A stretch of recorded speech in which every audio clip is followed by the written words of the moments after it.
आज मैं कक्षा 5 का हिंदी बुक का पाठ 3 पढ़ाने जा रहा हूँ, जिस पाठ का नाम है प्रकृति का मुफ्त उपहार। प्रकृति का मुफ्त उपहार यह एक एकांकी है जिसमें लिखा गया है कि सूरज की गर्मी से हमें शक्ति मिलती है, जिसे सौर ऊर्जा कहते हैं। सूर्य से प्राप्त ऊर्जा कितनी लाभदायक है, इस एकांकी में दर्शाया गया है। इस एकांकी द्वारा यह बताया गया है कि सूर्य की ऊर्जा हमारे लिए कैसे लाभदायक है। एक दिन की बात है, वैभव और मानसी अपने पापा के साथ झील के किनारे सैर पर गए थे।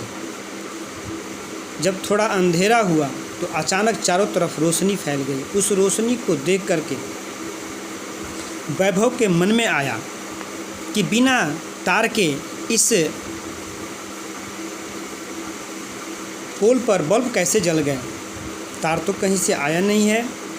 तो वैभव अपने मन की बात को अपने पापा से पूछा, बोला कि पापा, खंभों पर तो कोई तार नहीं है, तो फिर इसमें रोशनी कहाँ से आ गई, बल्ब कैसे जल उठे। पापा ने कहा कि बेटा, ये बल्ब बिजली से नहीं बल्कि यह सौर ऊर्जा से जल रहा है। तब मानसी पूछी कि यह सौर ऊर्जा क्या होता है। पापा ने बोला कि सूर्य से प्राप्त होने वाली ऊर्जा को हम सौर ऊर्जा कहते हैं। मानसी ने कहा कि पर हमें तो यह भी नहीं पता कि ऊर्जा क्या होती है। पापा ने कहा कि ऊर्जा का अर्थ है शक्ति। हम सबको भी जीवित रहने के लिए शक्ति अर्थात ऊर्जा की आवश्यकता होती है, और यह ऊर्जा हमें सूर्य के द्वारा प्राप्त होती है। वैभव पूछता है कि यह ऊर्जा कहाँ से प्राप्त होती है।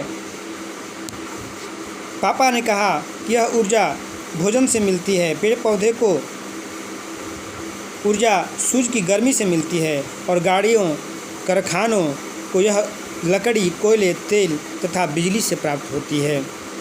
वैभव ने कहा कि मैंने कई बार सुना है कि लकड़ी, कोयला और तेल आदि सीमित संसाधन है, ये तो कुछ दिन में समाप्त हो जाएंगे। तब पापा ने कहा कि तुमने बिल्कुल ठीक सुना है, ये ऊर्जा साधन अधिक समय तक चलेगा। इसलिए विश्व भर का वैज्ञानिक सौर ऊर्जा को उपयोग में लाने की सोच रहे हैं और उपयोग में लाए भी जा रहे हैं। वैज्ञानिकों ने सूर्य से प्राप्त होने वाली ऊर्जा का प्रयोग करना आरंभ कर दिया है। मानसी ने पूछा कि क्या सौर ऊर्जा भी सीमित है। नहीं। पापा ने कहा कि नहीं मानसी, अन्य ऊर्जा के स्रोतों के समान सौर ऊर्जा सीमित नहीं है। हमारे देश में सौर ऊर्जा असीम मात्रा में है, भंडार है इसका। ये 12 महीना उपलब्ध है, जबकि कुछ देश में तो सूर्य के दर्शन को भी लोग तरसते हैं। वैभव ने कहा, पापा, सौर ऊर्जा का प्रयोग हम किस प्रकार से कर सकते हैं। तब पापा ने बताया कि वैज्ञानिकों ने सौर ऊर्जा का पर आधारित सौर कुकर, सौर हीटर, सौर सूखक अर्थात सोलर ड्रायर और सौर शीतक अर्थात सोलर रेफ्रिजरेटर आदि का विकास कर लिया है, और ऊर्जा को विद्युत में परिवर्तित करके मनुष्य ने क्रांति ला दिया है। सौर बैटरी से तो कुछ देशों में आजकल गाड़ियां भी चल रही है। और वैभव ने कहा कि पापा, सौर कुकर, सौर हीटर आदि क्या होते हैं और इनको कैसे काम में लाया जाता है। पापा ने कहा कि बच्चों, सौर कुकर एक संदूक या डिब्बा सा होता है जिसमें चावल, दाल और सब्जी आदि पका सकते हैं, और सौर हीटर पानी गर्म करने के काम में भी लाया जाता है। सौर सूखक की सहायता से अनाज, नारियल तथा इमारती लकड़ी और सुखाए जा सकते हैं। मानसी ने पूछा कि तब तो सौर ऊर्जा बहुत ही काम की चीज़ है, पर यह भी अन्य साधनों के समान क्या प्रदूषण फैलाती है। तो पापा ने कहा कि नहीं, अन्य संसाधनों की तरह सौर ऊर्जा प्रदूषण नहीं फैलाता है, और भी जैसे करें कि कुछ विषैले गैस निकालते हैं, लेकिन इससे विषैले गैस नहीं निकलते हैं। यह सौर ऊर्जा प्रयोग में हम लाते हैं, परंतु ये हमारे प्रकृति में प्रदूषण नहीं फैलाता है। सूर्य हमें प्राप्त ऊर्जा देता है, जिससे हम कुछ भी कर सकते हैं, इसलिए हमें इसका अधिक से अधिक उपयोग करना चाहिए। यह तो प्रकृति का दिया हुआ अनमोल उपहार है।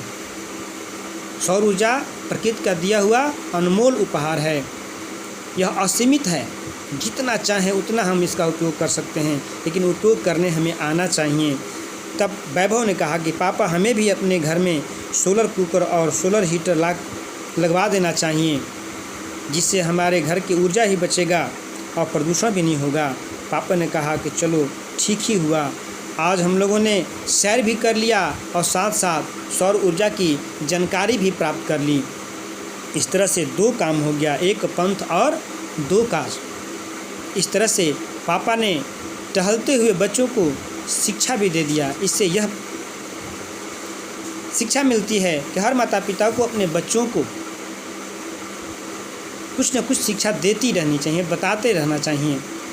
बच्चे तो जिज्ञासु होते हैं, वो जहाँ भी जाते हैं, अगर घूमने भी जाते हैं, टहलने भी जाते हैं, तो वहाँ कुछ प्रश्न करते हैं, तो बच्चों के प्रश्नों का जवाब देना ज़रूरी होता है हर गार्जियन के लिए, हर माता पिता के लिए।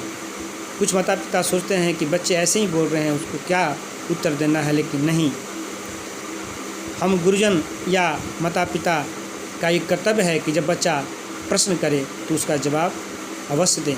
और बच्चों, आप लोगों के लिए यह सीख है कि आपके मन में जो ही प्रश्न आए अपने माता पिता से पूछते रहें, अपने गुरुजनों से पूछते रहें, जिससे आपको अधिक से अधिक ज्ञान प्राप्त होगा। धन्यवाद।